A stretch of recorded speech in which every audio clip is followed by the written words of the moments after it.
Buenos días, ¿cómo están? Espero que hayan pasado bien las vacaciones. ¿Se me escucha?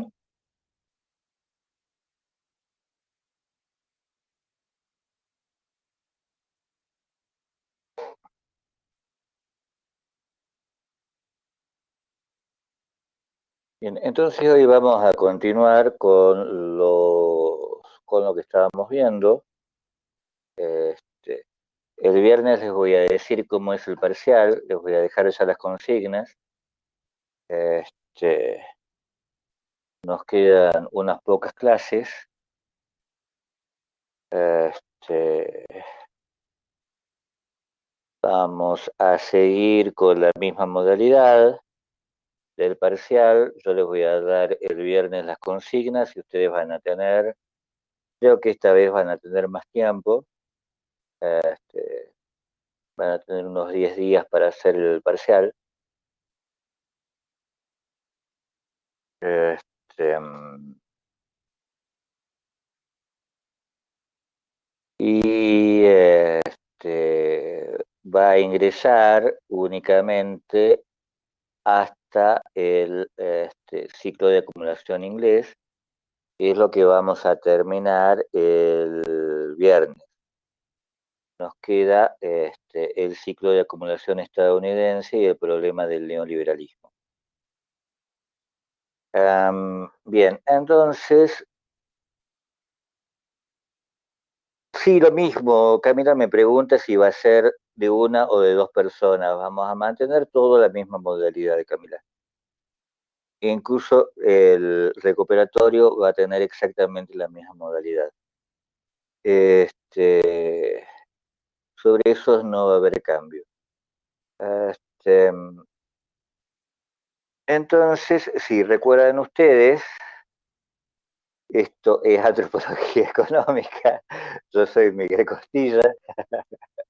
Este, yo sé que es poco probable que se acuerden de algo, pero estábamos viendo, habíamos terminado de ver el régimen de acumulación holandés. Este, yo les había dejado una clase grabada para uno de los temas especiales que ingresan dentro del parcial, que es la producción de mercancía de dinero y la conformación de los espacios regionales, este, donde me preocupa que vean eso porque es la única forma de que ustedes entiendan este, qué son las relaciones de producción y las fuerzas productivas y cómo varían las relaciones de producción y las fuerzas productivas en un entorno que es un entorno sistémico en el que la producción de plata se encuentra dentro de un sistema mundo en formación. Este, y no obstante eso, no se pueden deducir las características de la producción de mercancía de dinero este, del sistema mundo, sino de una serie de dinámicas internas que tienen que ver con las fuerzas productivas que se aplican y con las relaciones de producción que se aplican en el espacio. Este, entonces, eso queda ahí para su consideración. Está también el texto. Están ya subidos los textos del régimen de acumulación británico. Este, para que ustedes ya lo descarguen. Y el viernes ya termino de subir lo del régimen de acumulación estadounidense, que como les anticipo, no va a ingresar dentro del segundo parcial. Bien, entonces, si ustedes recuerdan la lógica del programa, las expansiones materiales que nos permiten definir los regímenes sistémicos de acumulación se caracterizan, ¿no es cierto?, por agencias estatales y empresariales, por estructuras que corresponden a la organización del sistema mundo, y por las estrategias que llevan a cabo esas agencias para estructurar de esa manera el régimen de acumulación, el sistema mundo. Cada fase de este régimen de acumulación, recuerden ustedes, pasa necesariamente por operaciones comerciales o productivas, es decir, pasa necesariamente por la forma mercancía. Luego de esa expansión, tenemos procesos competitivos que modifican la situación de monopolio, y esos procesos competitivos se desarrollan en dos niveles que al mismo tiempo son una suerte de dos etapas, ¿no es cierto? Competencias interempresariales, en función de las cuales disminuyen las ganancias, y por lo tanto la formación de una masa de capital disponible, puesto que no puede ser ya reinvertida en la expansión de las agencias empresariales como había sido hasta ese momento. Porque eso lo único que ocasionaría es un incremento de la competencia y por lo tanto una caída aún mayor del beneficio. Y luego, entonces, de la formación de esa capa, de esa masa de capital en busca de posibilidades de inversión, tenemos una competencia interestatal por ese capital, y esa competencia interestatal va a llevar necesariamente, ¿no es cierto?, a procesos bélicos. Ese es el supuesto de Arrighi. ¿Por qué lleva necesariamente a procesos bélicos? Eso está vinculado, eso no puede ser respondido en general, sino tiene que ser respondido en cada etapa.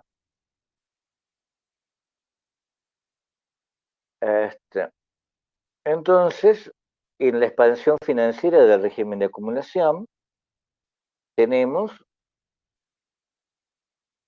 esto es lo que hace que sea una expansión financiera, ¿no?, una competencia entre compañías comerciales y una competencia interestatal entre lo que vamos a llamar agencias estatales mercantilistas. ¿Sí? Eso es lo que quiero ver ahora. Tal vez me quede tiempo para ver la expansión la expansión material del régimen de acumulación. Si ustedes recuerdan, el régimen de acumulación holandés estaba constituido por una agencia estatal cuya forma de expansión era esta forma dinero, territorio, dinero, ¿sí?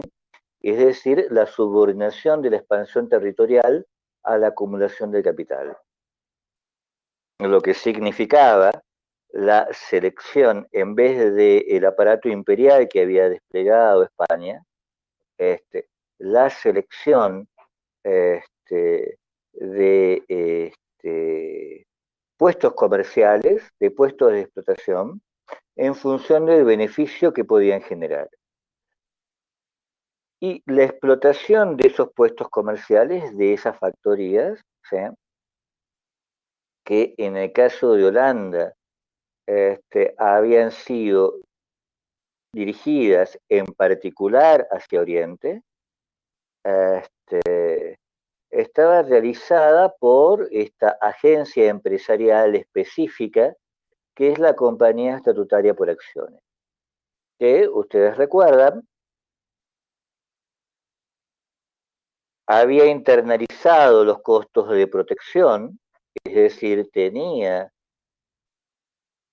había colocado dentro del entorno empresarial y dentro, por lo tanto, del análisis de costes y beneficios, dentro de la contabilidad de la empresa, los costos de protección de la propia explotación, es decir, las fuerzas coactivas que se necesitaban tanto para defender las empresas comerciales de agencias competidoras, como para asegurar la explotación comercial, es decir, fuerzas coactivas que a punta de cañón o al filo o de mosquete, qué sé yo, este, aseguraban la explotación en estas zonas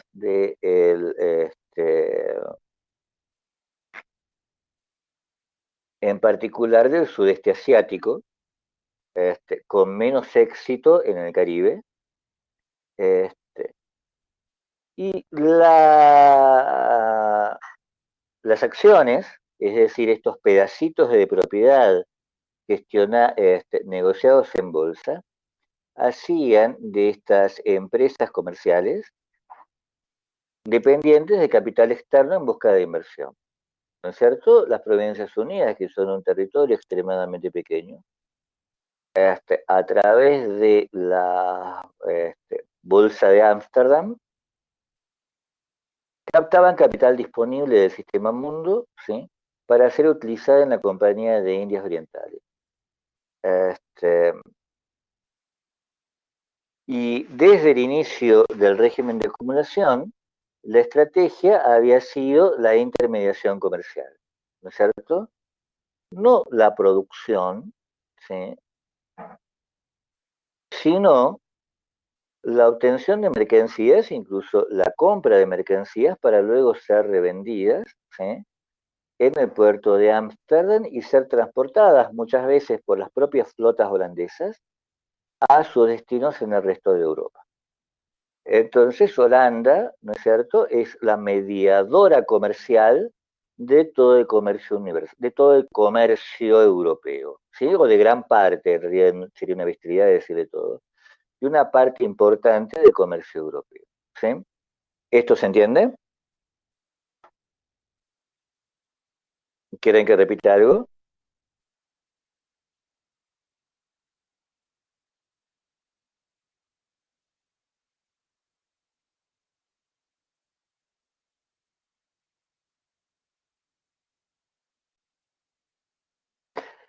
Ahora, la compañía tiene, dada la pequeña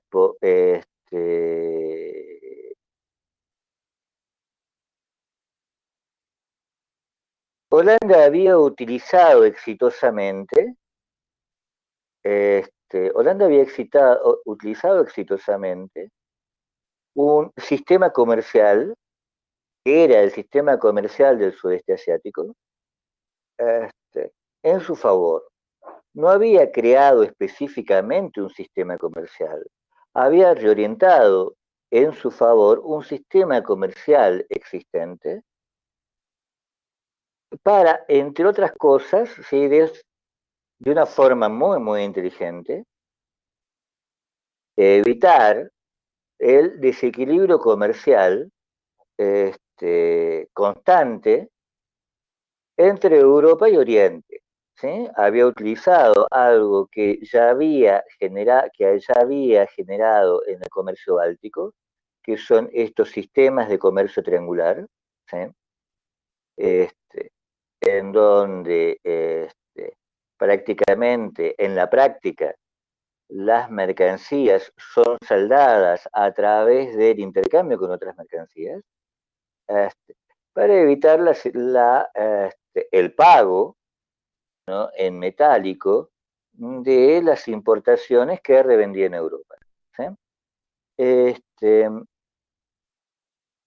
pero Holanda tiene mucho menos éxito en el Océano Atlántico, ¿no es cierto? En donde luego, producto de la despoblación generada por la colonización española, debía reorganizar, debía construir y organizar todo un sistema comercial prácticamente desde cero, ¿no es cierto? Este, Ahora, vamos a utilizar una noción que es la noción de mercantilismo. Esta noción de mercantilismo, yo voy a tomar acá la investigación más bien extensa de un filósofo francés, que no sé si ustedes lo conocen, Michel Foucault, que en dos libros, en dos cursos en realidad que da en el Colegio de Francia, el primero es Seguridad, Territorio y Población, y el segundo es El nacimiento de la biopolítica. Toma entre los temas que trata el surgimiento de algo que nosotros ya hemos hablado, ¿sí? Este, para mostrar las transformaciones de las agencias estatales desde la Edad Media a la Edad Moderna, que es esta frase que era bastante enigmática, que es la razón de Estado, ¿no es cierto? Yo les decía, cuando les explicaba qué era la razón de Estado, que esta frase, la razón de Estado, indica una modificación en la forma en que se piensa y se practica el gobierno, ¿no es cierto? Este, no se trata ya, ¿sí?, con la razón de Estado, de que la autoridad estatal, de que la gestión estatal, de que el gobierno, ¿sí?, necesite de una finalidad externa, es decir, digamos, religiosa.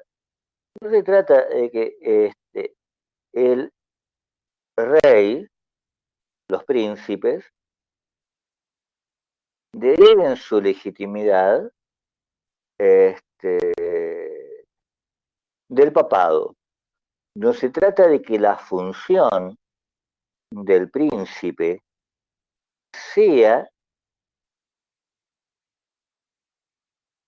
la preocupación por el bienestar espiritual y en segundo término material, ¿sí?, pero sobre todo el bienestar espiritual de sus súbditos.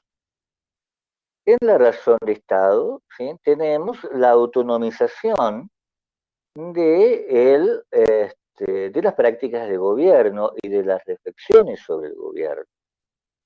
¿Cuál es el objetivo del Estado? Mantener el propio Estado, ¿sí? Para eso gobierna, para eso, ¿sí?, se desarrollan una serie de prácticas y de reflexiones de gobierno, ¿sí? Lo que se trata, ¿sí?, el objeto del Estado es mantener, conservar, engrandecer el propio Estado. ¿Esto me entienden?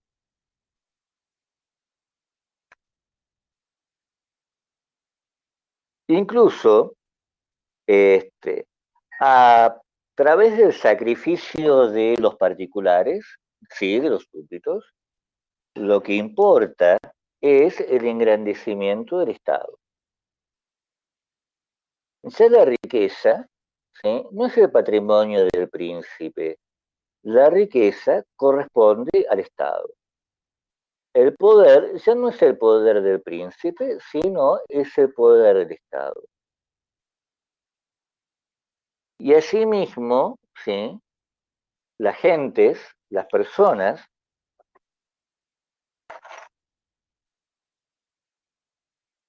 no son huestes disponibles para los proyectos del príncipe, ¿sí?, sino son fuerzas del Estado, ¿sí?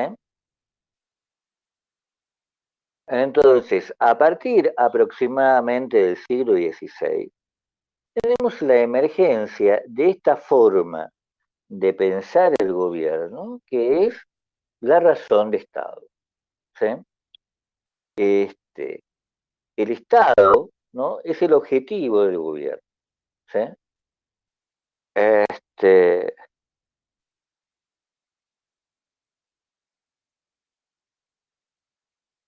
y el Estado no existe en singular, ¿no es cierto? El Estado existe en una pluralidad de estados, existe en competencia con otros estados. El Estado existe en un espacio de competencia. un espacio de comercio en donde el comercio es una forma de competencia con otros estados, un espacio colonial en donde las colonias son mecanismos para competir con otros estados, un espacio marítimo en donde se compite por el acceso a las rutas que aseguran el comercio intercontinental. El Estado entonces solo puede existir, ¿sí?, en este universo de competencia en donde se afirma su poder político, su fuerza, ¿sí? Y parte de esa fuerza es lo que podemos llamar, aunque sea anacrónico, economía, ¿sí? Parte de la fuerza del Estado, ¿sí? No utilicemos el término economía, ¿sí?, que se va a utilizar un poco después, este, se encuentra en la riqueza del Estado, ¿sí? Y esta competencia entre Estados no es pensada en términos de una victoria absoluta que un Estado sueña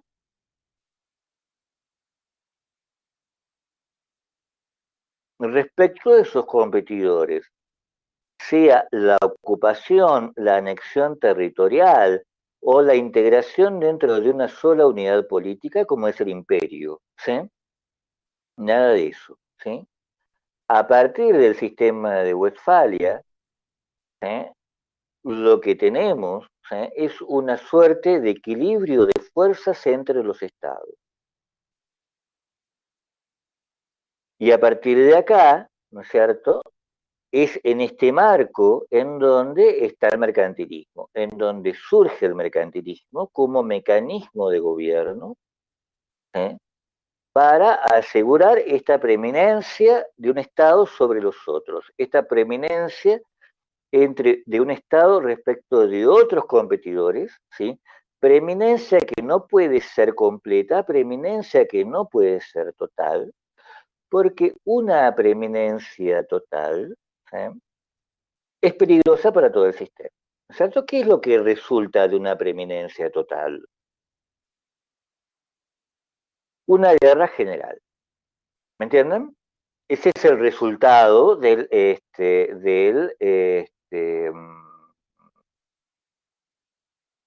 intento imperial de Europa, ¿sí?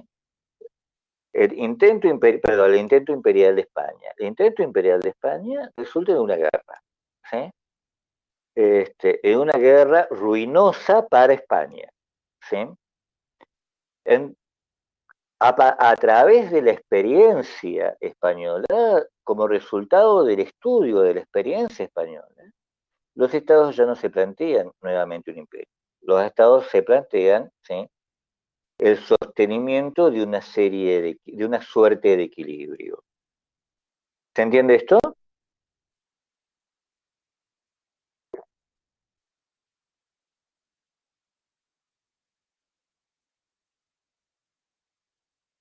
Y entonces tenemos el mercantilismo. ¿Qué es el mercantilismo? ¿Sí? Es una técnica, un mecanismo de cálculo para el fortalecimiento del poder. ¿Sí? ¿Qué es lo que tiene que tener en cuenta el titular del Estado para incrementar el poder en este marco de competencia, ¿sí?, con otros estados? Lo que tiene que tener en cuenta es el comercio, ¿sí? ¿Y cómo incrementar el comercio? ¿Cómo hacer mayor el comercio? Incrementando la población, ¿sí?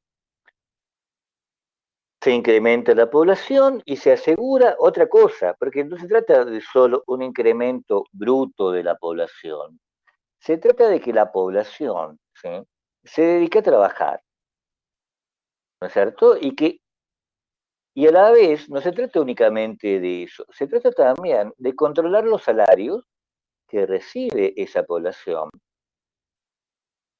porque en función de esos salarios bajos, los costos de producción son bajos. Y si los costos de producción son bajos, los saldos exportables son altos. ¿Me entienden esto?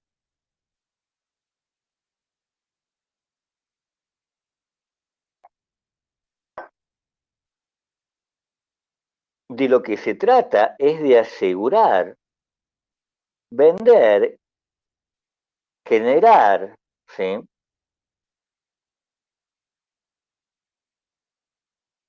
Volúmenes significativos de mercancías para vender al extranjero.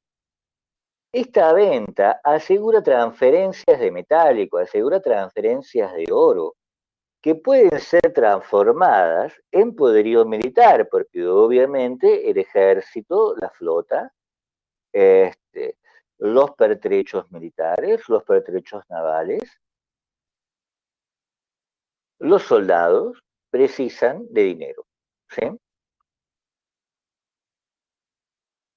Entonces, generar,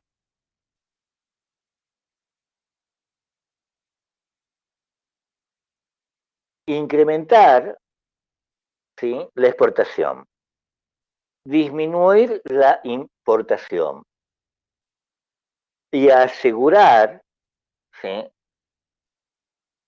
que la población esté en condiciones de trabajar, lo que significa asegurar una serie de condiciones para la población necesarias para el trabajo, que van desde la alimentación a la salud, ¿no es cierto? De allí el surgimiento de otra preocupación a la par que el comercio. Una preocupación que gira alrededor del estado de la población y esa preocupación se va a llamar policía. ¿Sí? ¿Me entienden esto? La policía no es estos señores que se preocupan del bien público, sino una serie de técnicas, de reflexiones, de objetos que giran alrededor del estado de la población en un territorio. ¿Me entienden? ¿Sí? Entonces, mercantilismo, estado de policía, ¿sí?, y competencia interestatal. Estos son los tres factores, ¿sí?, que están vinculados, ¿no?, con el mercantilismo. ¿Me entienden esto?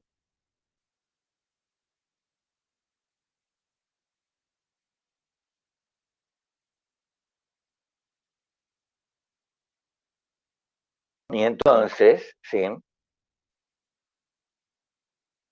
a Holanda,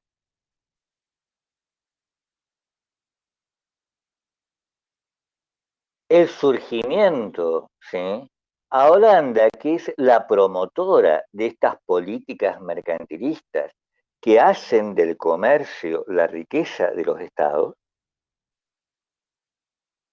se encuentra con que es una muy buena idea, ¿sí?, y que como es una muy buena idea, va a generar otros estados mercantilistas. Va a generar una competencia entre estados mercantilistas que comienzan a competir por la creación de imperios, ¿sí?, por la creación de imperios coloniales, comerciales de amplitud mundial. ¿Sí?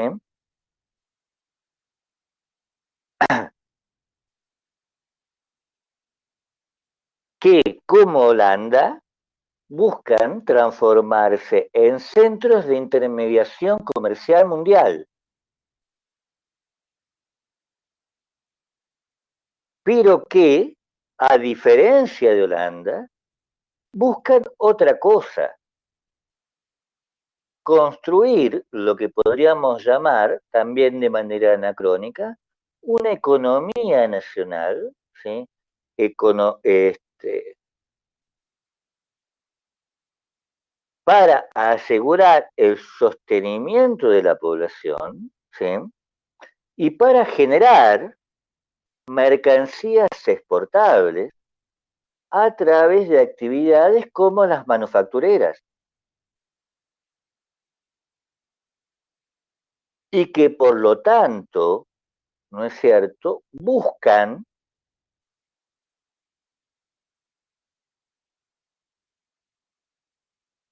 no solo el acceso a mercancías para revender, sino también buscan mercados. Compiten por mercados y compiten por mercados coloniales y también compiten por mercados interestatales. ¿Se entiende esto?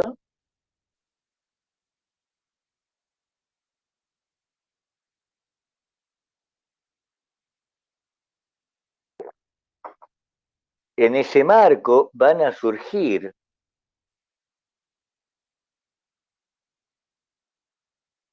compañías estatutarias y van a surgir, respaldando esas compañías estatutarias, estados que compiten por el imperio mundial, que compiten por un imperio comercial mundial completamente diferente del imperio medieval. ¿Esto se entiende?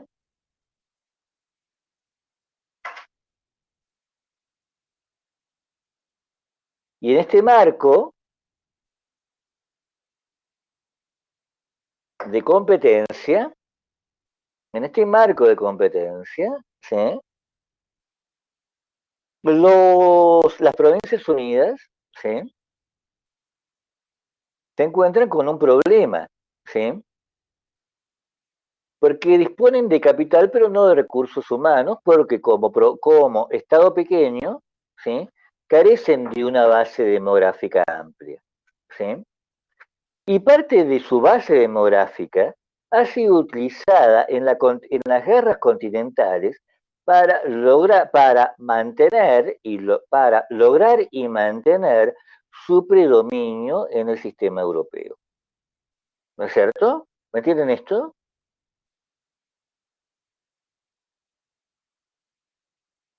Entonces, ¿sí?, a la par que se produce esta competencia entre estados mercantilistas, los holandeses se retiran progresivamente del comercio y se dedican a las altas finanzas, para aprovechando la demanda de dinero de los estados mercantilistas. Entonces, a mediados del siglo, a mediados de 1700, a mediados del siglo XVIII, ¿sí?, ya tenemos, ¿no es cierto?, la expansión financiera de el régimen de acumulación holandés. Ya los holandeses, ¿sí?, el capital holandés se ha transformado en un capital en busca de inversión y orienta entonces el beneficio del capital, la expansión del capital, la acumulación del capital a la deuda pública. A la deuda pública holandesa, ¿sí?, primero, y luego a la deuda pública británica. ¿Me entienden esto?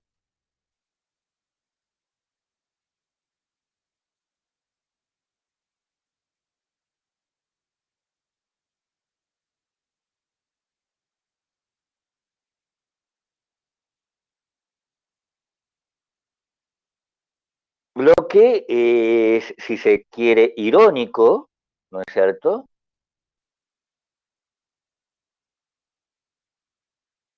porque uno de los causantes de la caída del predominio holandés es Inglaterra, ¿no es cierto? Entonces hay cierta ironía en que el capital holandés compre títulos de deuda inglesas y que los holandeses sean capitalistas importantes del Banco de Inglaterra. No puede.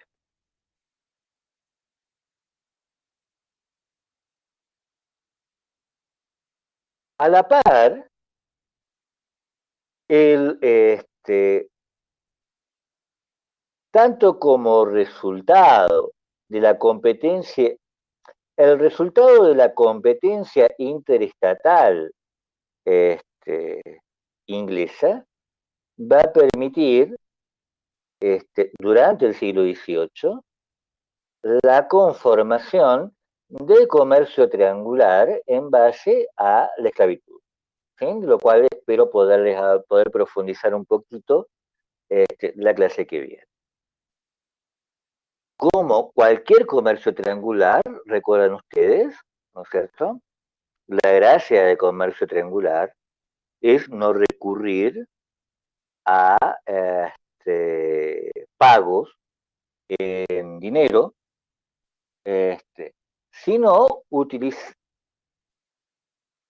utilizar mercancía para pagar otra mercancía, ¿sí? De modo de extraer mercancías de alto valor, ¿no es cierto?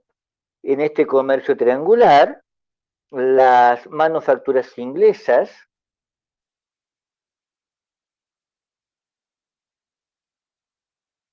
son intercambiadas por esclavos. Los esclavos son vendidos a las Antillas. Y en realidad no únicamente a las Antillas, sino también a Florida, a una parte, a una parte de las 13 colonias, ¿no es cierto? Y como resultado de ello, obtener materias primas tropicales de alto valor que se pueden comerciar con gran éxito en Europa, ¿no es cierto? Con eso, con este comercio triangular y con el comienzo de su expansión en el sudeste asiático, Inglaterra comienza a posicionarse como intermediadora del comercio mundial.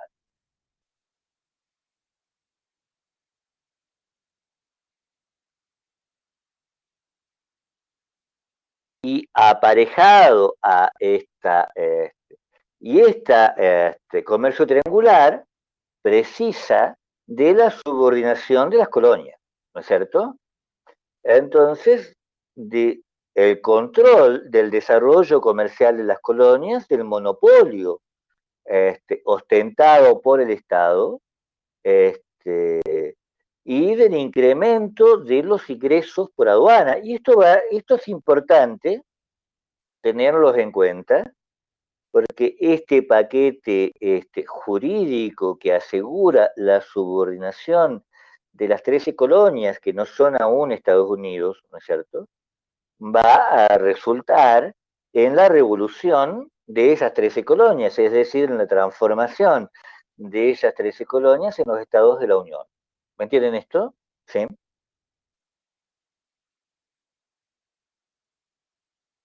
Y entonces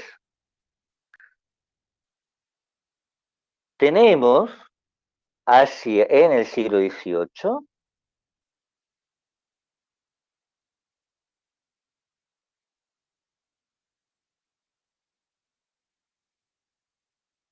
la formación de de las dos agencias estatales mercantilistas más exitosas, compitiendo una con otra. ¿No es cierto? Esto es importante que lo tengan en cuenta.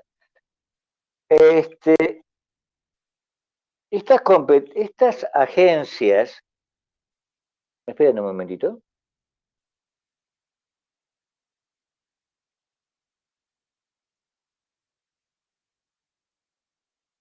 estas agencias mercantilistas exitosas son Inglaterra y Francia, y podemos considerar que se hallan relativamente equilibradas durante el siglo XVIII, aunque Inglaterra va ganando posiciones tanto en Europa como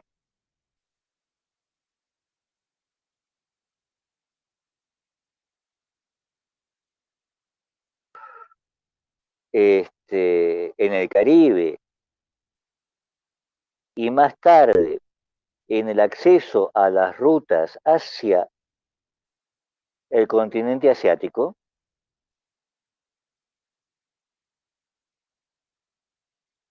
pero en cierto sentido, ¿sí?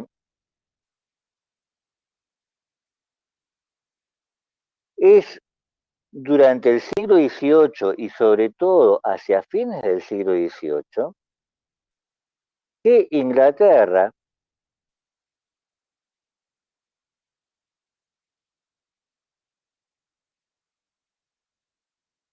logra desplazar a Francia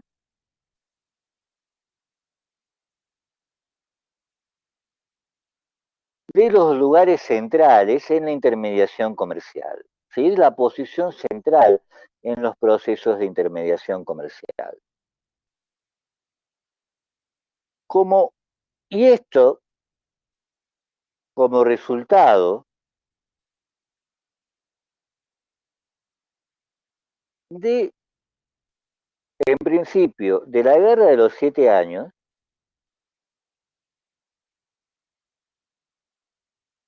que es ya una guerra de amplitud mundial, en donde sobre todo se disputa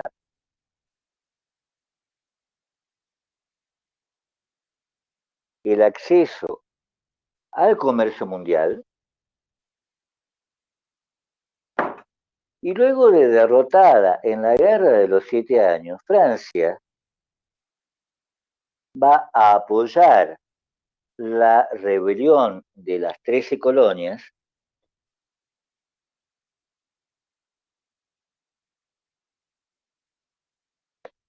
pensando que de esa forma desplaza del comercio con las 13 colonias a Inglaterra, es decir, pensando que al apoyar los procesos de revolución de los estados de la Unión, se quedaba con el comercio interestatal, se quedaba con el mercado de los estados de la Unión. Eso no es lo que pasa, ¿sí?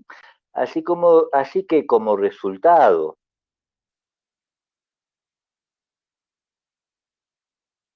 de la Guerra de los 7 Años y de la revolución de los estados de la Unión, este,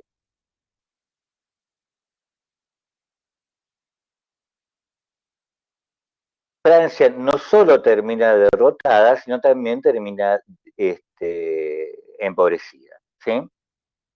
Este, lo que son factores importantes del proceso revolucionario de fines del siglo XVIII, es decir, de la Revolución Francesa, ¿no es cierto? Inglaterra se convierte en el centro de intermediación mundial al tomar las posiciones más ventajosas dentro del sistema mundo. En otros términos, como resultado de la competencia interestatal, la agencia estatal británica, ¿sí?, logra el predominio en el sistema interestatal europeo. No sé si se me entiende.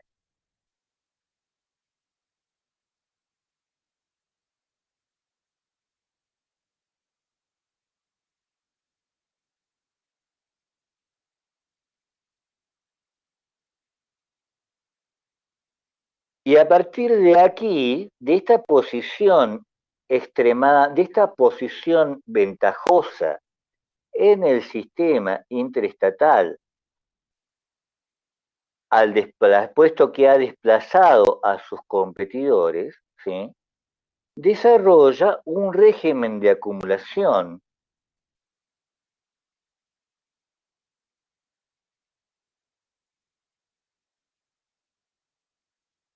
caracterizado, que vamos a caracterizar por un término, ¿no es cierto?, por una frase, ¿sí?, por la conformación de agencias que internalizan los costes de producción, ¿sí?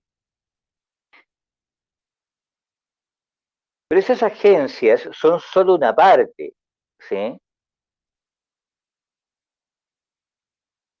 Esas agencias están insertas en una estructura que vamos a llamar, ¿sí?, imperialismo de libre comercio. ¿Sí? Eso es lo que vamos a ver a continuación.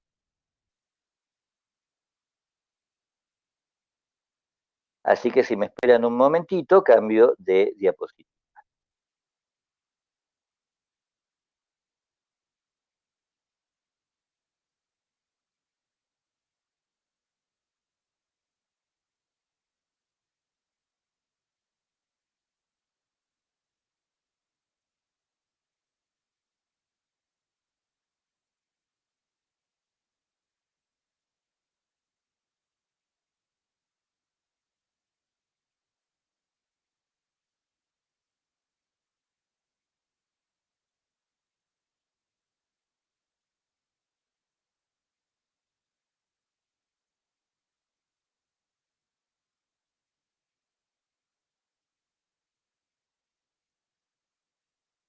Y podemos ver ahora la fase de expansión material del régimen de acumulación británico.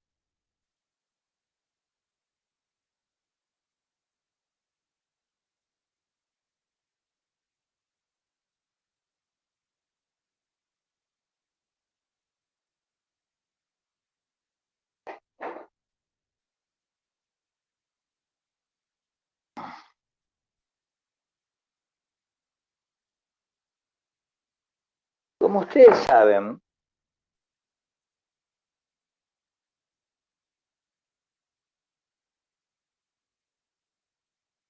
los procesos de competencia interestatal entre Inglaterra y Francia van a llevar a las guerras napoleónicas. ¿No es cierto? Con las guerras napoleónicas vamos a tener el desarrollo vamos a tener el desarrollo de un aparato productivo en Inglaterra, orientado hacia el esfuerzo bélico, ¿no es cierto? Terminada las guerras napoleónicas con la derrota de Francia, ese aparato productivo, ¿sí?, este,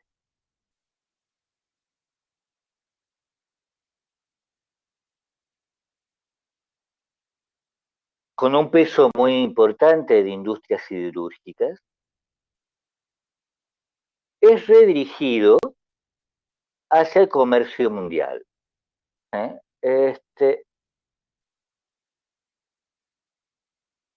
Y en función de esto, durante el siglo XIX, ¿sí?, que es el momento de expansión material del régimen de acumulación británico,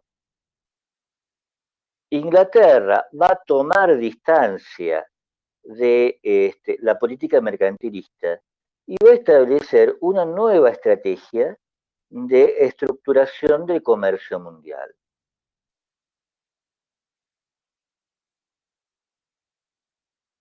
Estas, al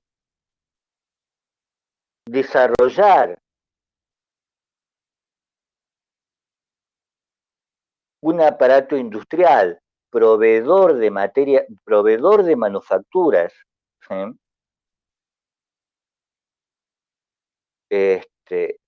orientadas al comercio mundial,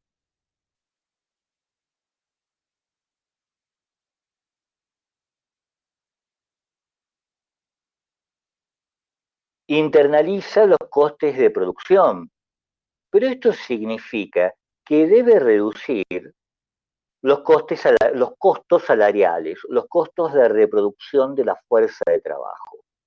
Y también, ¿sí?, debe reducir los costos de materias, los costos de la explotación de materias primas. El mecanismo que Inglaterra durante el siglo XIX va a construir entonces para controlar los costos de producción va a ser el libre comercio.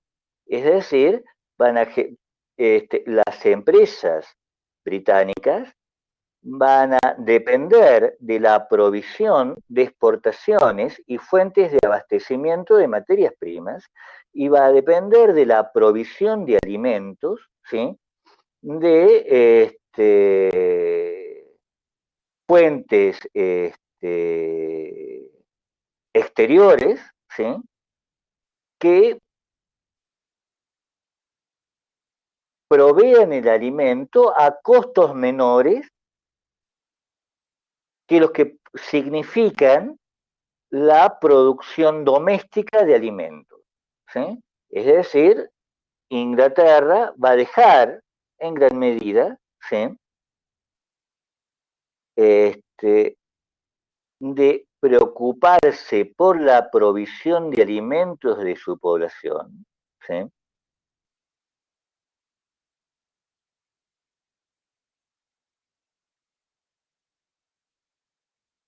Y en lugar de esa producción, se va a abastecer tanto de materias primas como de alimentos en mercados extranjeros. ¿Me entienden esto? Entonces va a establecer un sistema que es muy, muy interesante. Va a construir, ¿no es cierto?, un mercado mundial, ¿sí? Si antes tenemos una suerte de comercio mundial, recién en el siglo XIX tenemos un mercado mundial. Un mercado mundial generado por el intercambio, ¿sí?, de productos industriales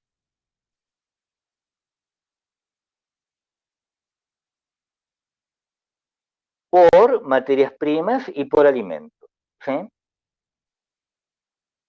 Lo que genera una serie de problemas, ¿no es cierto? Genera una serie de problemas porque este, siempre puede haber perturbaciones en este sistema, en este mercado mundial. Pueden haber dificultades en la provisión de alimentos o materias primas, y esto se traduce en hambre o en paro de las empresas, puesto que no tienen materias primas para procesar.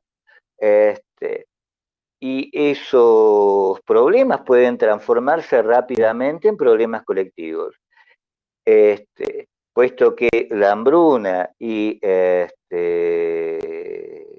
paro industrial se traducen en descontento social, este, por ejemplo, a través del desempleo, ¿no es cierto? Estos dos aspectos no los perdamos de vista. El comercio mundial en el siglo XIX, ¿sí?,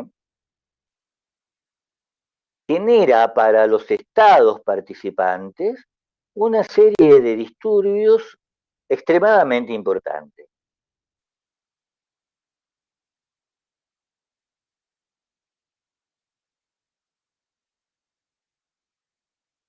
Y para disminuir esos disturbios, ¿sí?, Inglaterra se provee de un imperio, ¿no es cierto?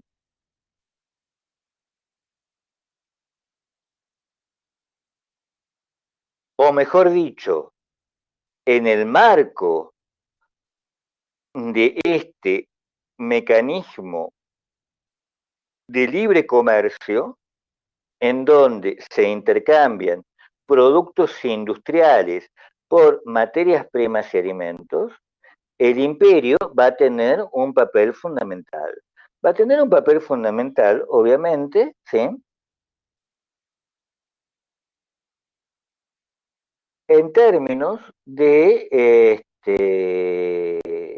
proveedor de materias primas y proveedor de recursos, ¿sí?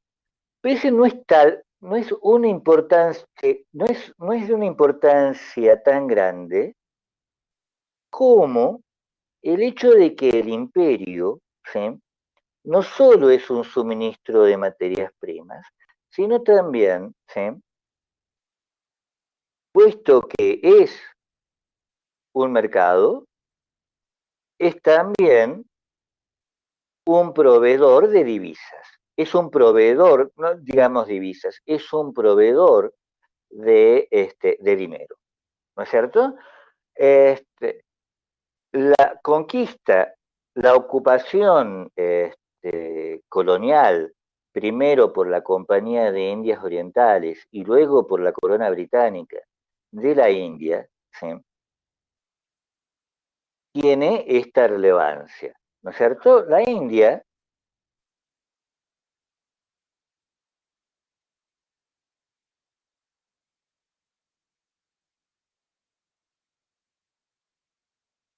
es un espacio económico ya organizado con una industria textil extremadamente desarrollada. La ocupación británica de la India supone la desestructuración de esa industria textil para transformarla en un mercado de productos textiles ingleses, ¿no es cierto? Productos textiles ingleses que deben, y a la vez, ¿sí? Es un proveedor de materias primas, sobre todo de algodón, ¿no es cierto? Este, para ser procesado industrialmente en Inglaterra. Ahora, precisamente por la compra de textiles ingleses de parte de la población hindú y por la carga tributaria a la que está sometida la población hindú, hay un flujo de mercancía, dinero constante desde la India a Inglaterra, ¿sí? De manera tal que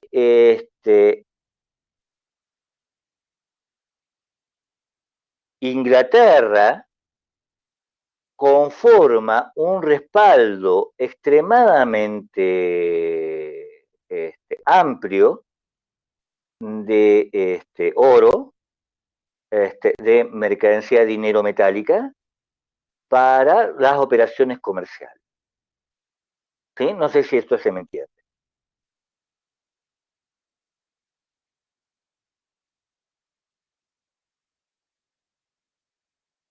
Y en función de del tesoro hindú, ¿sí? En función del tesoro hindú, ¿sí? Inglaterra puede lanzar el comercio mundial, ¿sí? Y lo puede lanzar en términos, ¿sí? Que podemos llamar liberales, que podemos llamar libre cambio, ¿sí? ¿Qué es el libre cambio? El libre cambio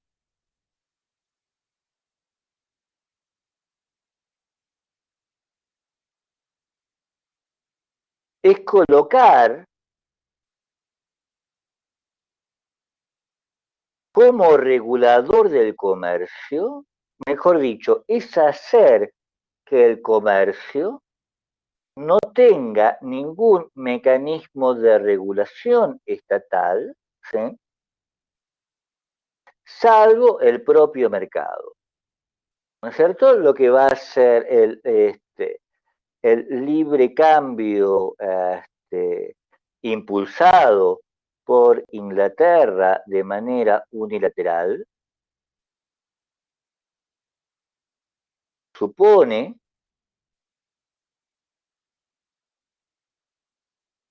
o tiene como fundamento un mercado autorregulado. ¿Qué es un mercado autorregulado? Creo que esto ya lo hemos visto en algún punto. Un mercado autorregulado, ¿sí? Es un mercado, es una forma de asignación de recursos a través del intercambio, ¿sí? ¿Por qué el intercambio asigna recursos? ¿Sí?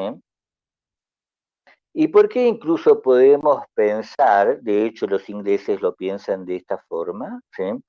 Adam Smith y David Ricardo van a construir la teoría económica a partir de este supuesto, ¿sí? ¿Por qué podemos pensar que asignan recursos de manera eficaz? Obviamente por la competencia, ¿no es cierto? ¿Por qué por la competencia? ¿Sí? Porque en un sistema, ¿sí? De libre mercado, este, los, y en la medida en que el Estado no intervenga en él,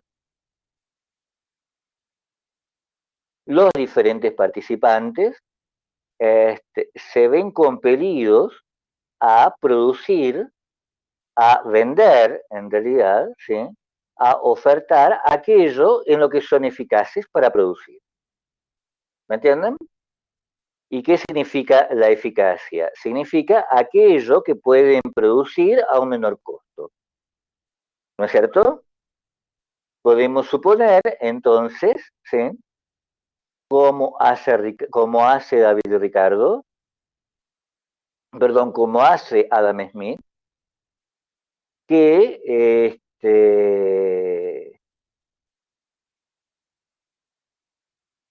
en un colectivo, ¿sí?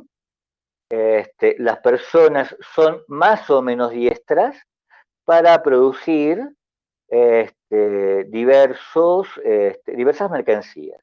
¿Sí? No les conviene, obviamente, producir todas las mercancías, ¿sí? Que van a consumir. Porque hay mercancías, ¿sí? Cuya producción les es más dispendiosa. Hay mercancías cuya producción, ¿sí?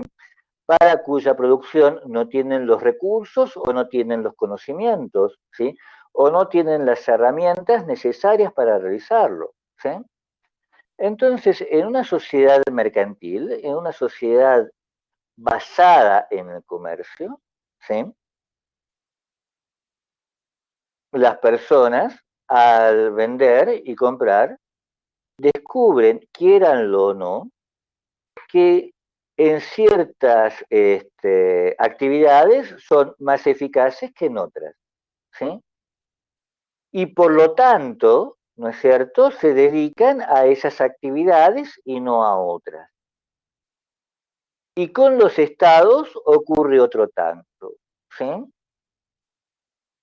Por razones naturales o por razones históricas, los estados son más eficaces en la producción de determinados recursos que en otros.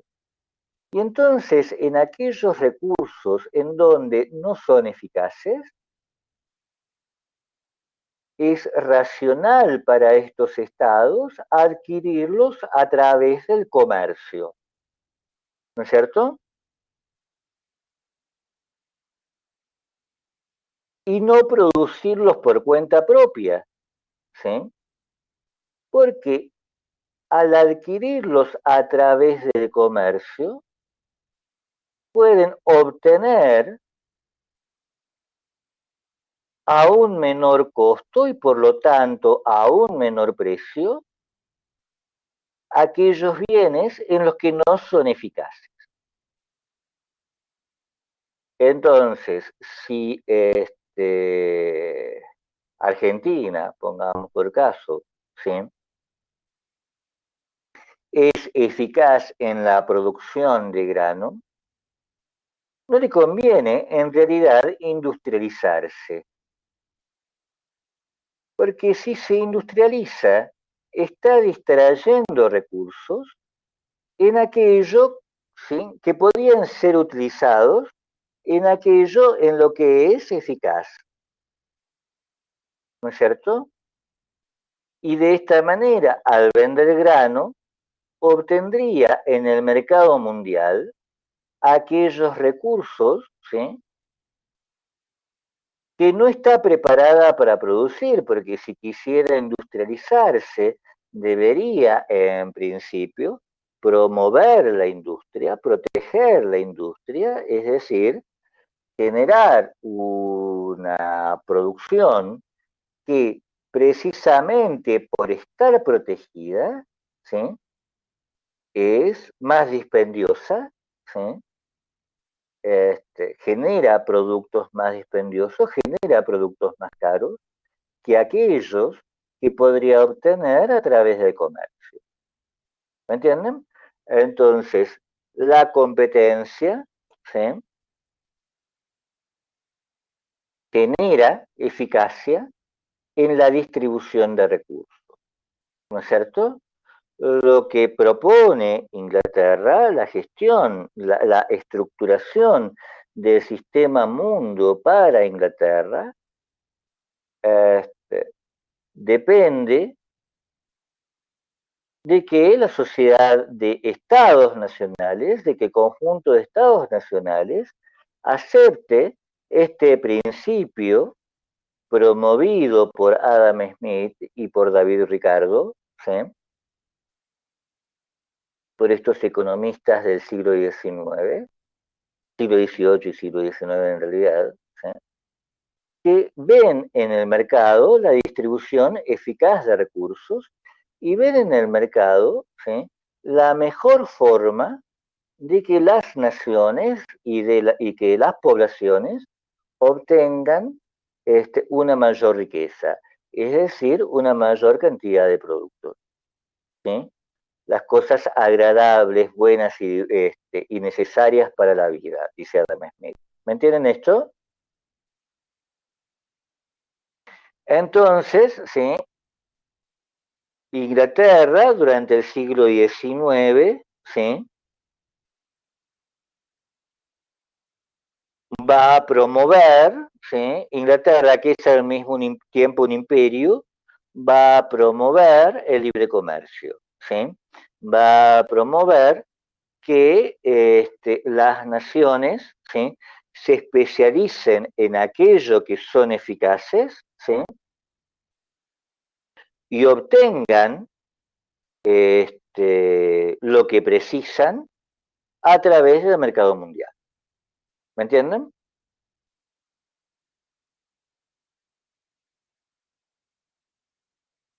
Ustedes me pueden decir, porque hoy son pocos y están poco conversadores, ¿sí?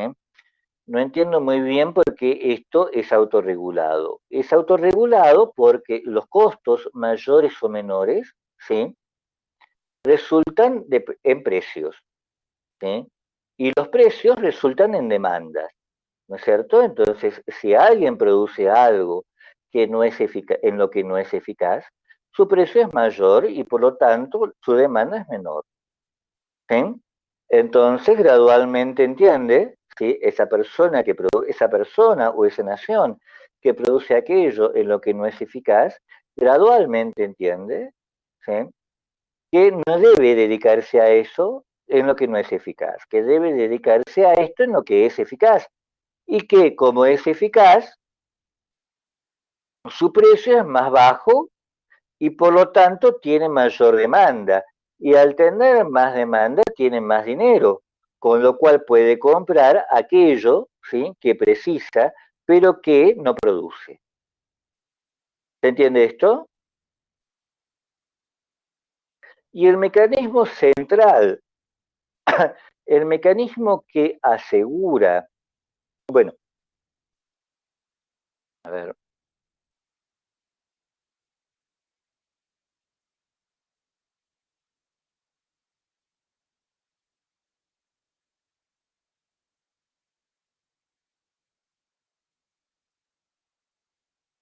y el mecanismo que asegura esto, ¿sí?, el mecanismo que asegura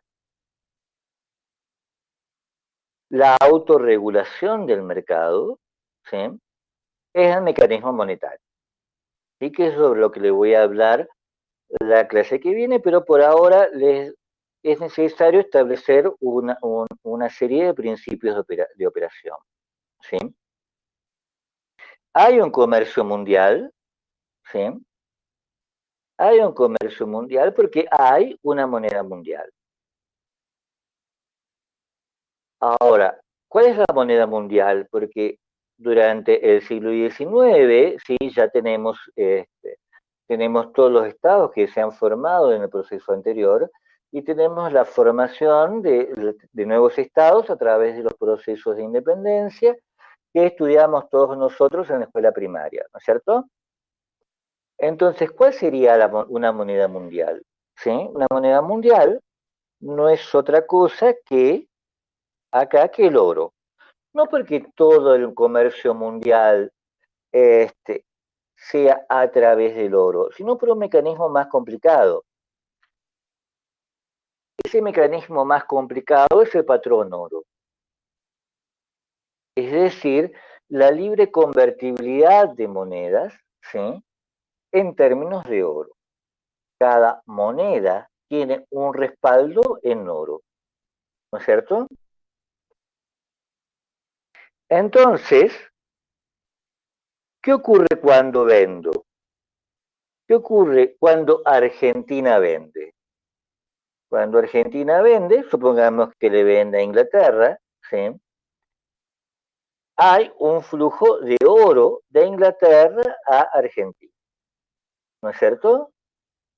¿Y qué ocurre cuando Argentina compra? Supongamos materia prima, ¿sí? Perdón, supongamos bienes industriales. Cuando Argentina compra bienes industriales, ¿sí? Hay un flujo de oro, ¿sí? De Argentina hacia Inglaterra. ¿Por qué hay un flujo de oro? Porque tanto la moneda argentina como la moneda inglesa son convertibles en oro. ¿Me entienden? ¿Y qué significa que son convertibles en oro? Y aquí está el mecanismo automático. Significa que en principio no puede emitir, ¿sí? O mejor dicho, significa que la emisión de moneda está sujeta a la cantidad de oro. ¿Me entienden esto? Si emite más moneda, ¿sí? Quiere decir que su moneda, si emite más moneda permaneciendo constante la reserva de oro, quiere decir que la moneda vale menos, ¿no es cierto? Porque la reserva de oro se mantuvo constante, ¿sí? Y hay una mayor cantidad de dinero. Entonces, imagínense ustedes, ¿sí? Este, supongamos que la reserva sea un kilo de oro y cada moneda valga 1 gramo, ¿no es cierto? Si, entonces, una moneda solo puede valer 1 gramo si ha emitido, ¿sí? 1.000 unidades monetarias. ¿Me entienden? Ahora, si emite más, si emite 2.000 unidades monetarias, ¿no? Entonces, sencillamente, la moneda vale menos. En vez de valer 1 gramo de oro, vale medio gramo de oro. ¿Me entienden esto?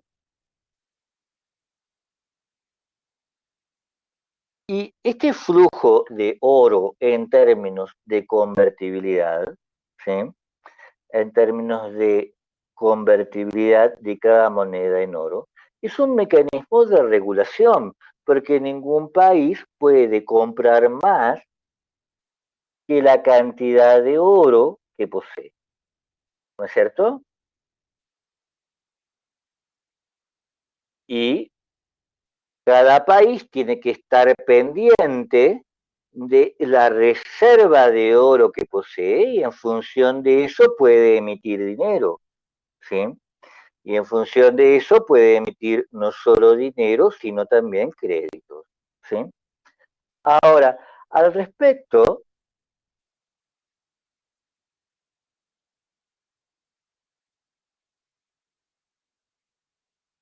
Inglaterra se ve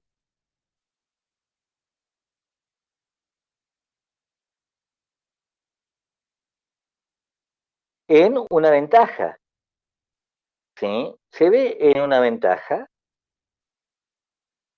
porque tiene un imperio proveedor de oro como respaldo constante, ¿sí?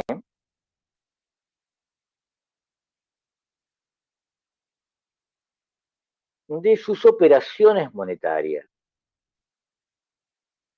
En ese sentido, Inglaterra, dada la cantidad de oro, ¿sí?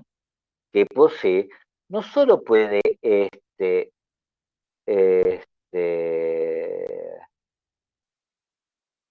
respaldar su comercio, no puede hacer otra cosa, ¿sí?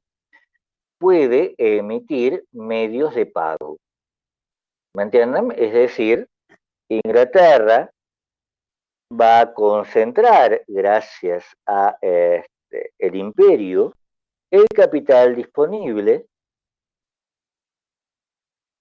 en el sistema mundo, ¿no es cierto? Porque tiene ese imperio y como tal puede emitir crédito. Porque el crédito tiene un problema, ¿no es cierto? El crédito, el medio de pago, tiene un problema, ¿no es cierto?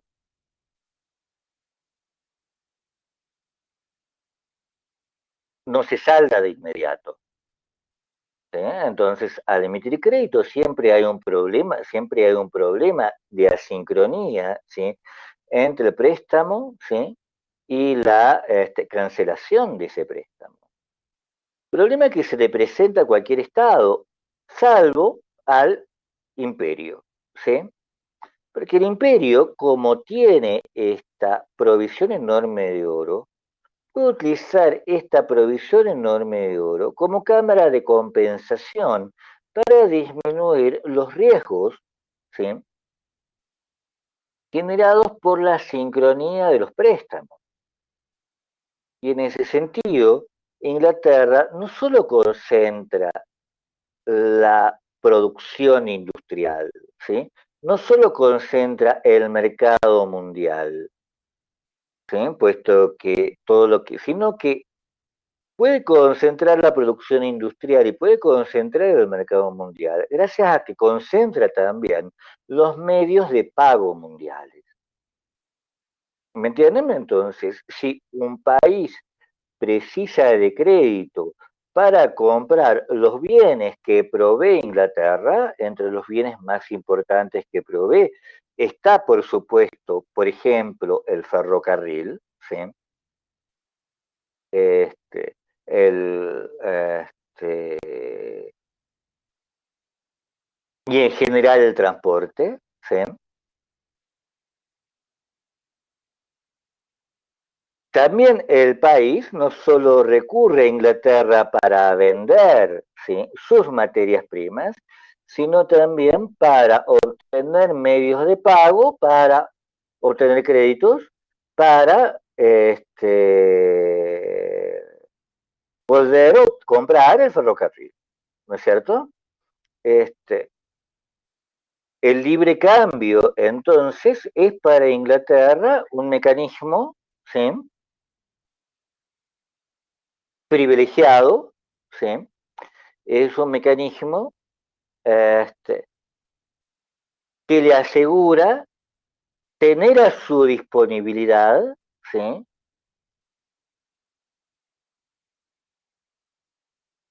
el abastecimiento mundial para su propia producción. ¿Me entienden esto?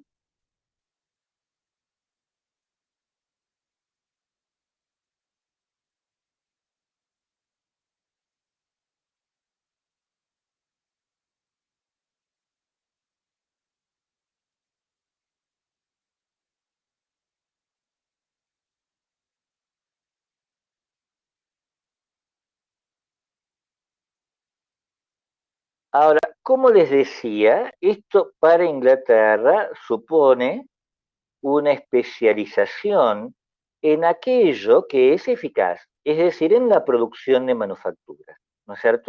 En la producción de bienes industriales. Y con ello, ¿no es cierto? Este, esta eficacia, ¿sí?, de Inglaterra supone para Inglaterra una transformación enorme en las relaciones sociales. Esta transformación es lo que llamamos revolución industrial, ¿no es cierto? En principio, ¿sí?, de acuerdo con lo que veíamos de la eficacia, esto también vale para el salario, ¿sí? Vale también para la fuerza de trabajo. La fuerza de trabajo debe ser liberada, ¿sí? Debe ser liberada de todas las protecciones que la encarecen, ¿sí? Debe ser liberada de todo subsidio, ¿sí?, que implique que esta fuerza de trabajo no se halla a disposición del capital. Y a la par de esto, ¿sí?, para disminuir el costo de esa fuerza de trabajo, es necesario la apertura del comercio de granos. ¿Sí?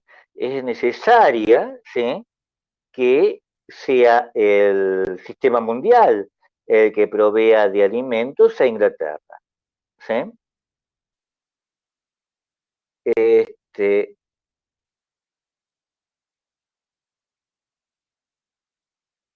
y es necesario, ¿no es cierto?, entonces, a la par, puesto que Inglaterra para producir precisa de que le compren, precisa asegurarse un mercado, es necesaria la redistribución de medios de circulación a los estados productores de alimentos y materias primas.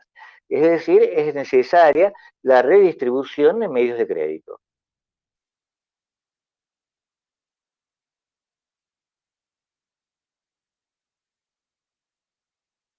Y esto, que les decía, esta transformación, ¿no es cierto?,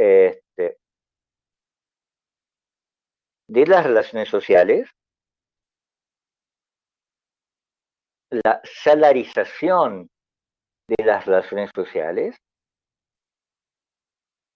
este, significa, les decía, la derogación de todos los sistemas de protecciones de las que gozaba el trabajador en protecciones que tenían su origen en las protecciones medievales, ¿no es cierto? Y es muy interesante lo que hizo un legislador en el momento en que se derogan las leyes de pobres, en 1786, y es lo que aparece en la en la diapositiva, ¿no es cierto? ¿Qué dice Joseph Townsend? Dice algo bastante fuerte, ¿sí? El hambre domará a los animales más feroces, les enseñará decencia y civilidad, obediencia y sujeción al más perverso. En general, es solo el hambre lo que puede aguijonear y mover a los pobres a trabajar. Pero nuestras leyes han dicho que los pobres no tendrán hambre. Debemos confesar que las leyes han dicho también que los pobres serán obligados a trabajar, pero entonces la restricción legal se atiende con grandes problemas, violencias y ruidos. Crea mala voluntad y nunca puede producir un servicio bueno y aceptable. En cambio, el hambre no es solo pacífica, silenciosa, una presión constante, sino que, como la motivación más natural para la industria del trabajo, induce los esfuerzos más poderosos y cuando se satisface por la libre abundancia de otros, establece fundamentos duraderos y seguros para la buena voluntad y la gratitud. El esclavo debe ser obligado a trabajar, pero el hombre libre debe ser dejado a su propio juicio y discreción. Debe ser protegido en el pleno disfrute de lo suyo, ya sea poco o mucho, y debe ser castigado cuando invada la propiedad de su vecino. ¿Entienden? Entonces, las relaciones, ¿sí?, sociales van a ser regidas en Inglaterra por el mercado. ¿Sí? Los, el principio final de las compulsiones, esto es relativo, ¿sí?, a trabajar, final de las compulsiones a trabajar, ¿sí?, esto es relativo, pero sí este punto, ¿sí? Este punto sí va a ser absoluto. La no intervención del Estado, de la comunidad o de la sociedad en, en el salario, ¿sí? Y el nivel del salario, ¿sí?, para que esa compulsión al hambre de la que hable Tausen, ¿sí?, sea el impulso a trabajar, ¿no es cierto? Este, y es eso lo que asegura, ¿sí?, la liberalización del comercio de grano, la liberalización en general del comercio, ¿no es cierto?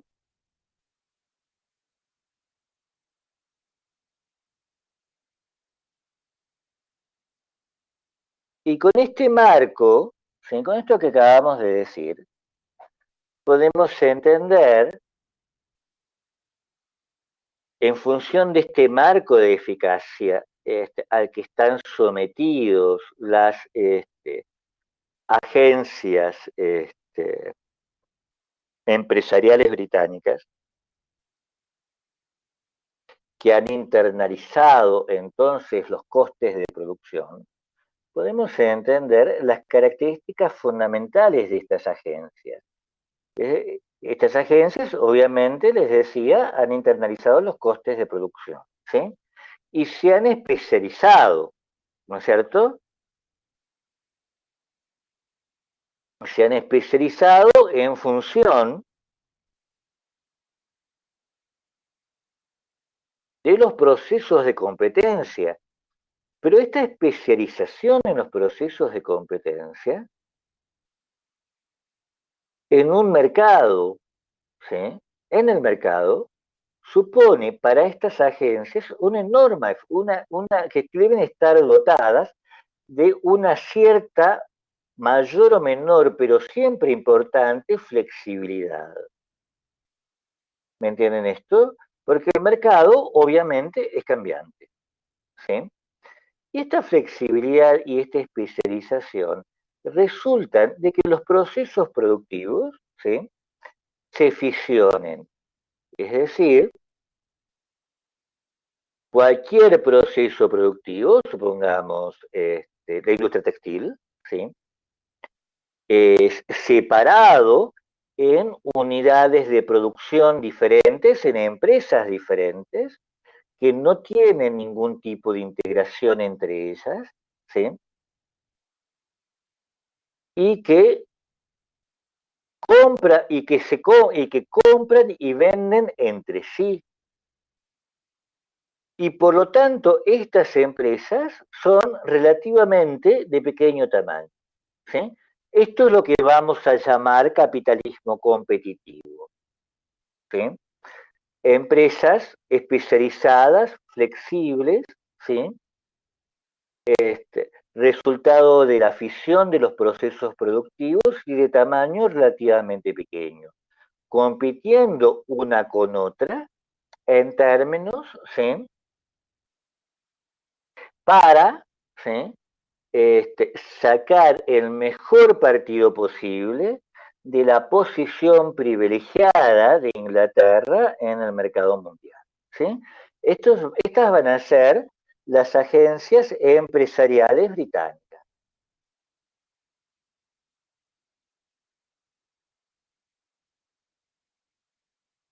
Bien.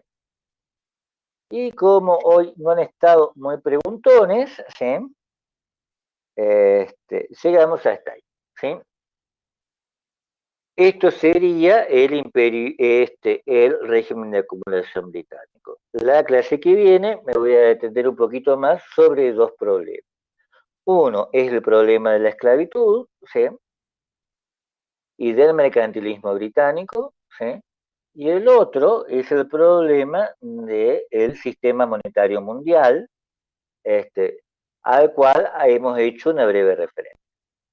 Bien, ¿hay preguntas?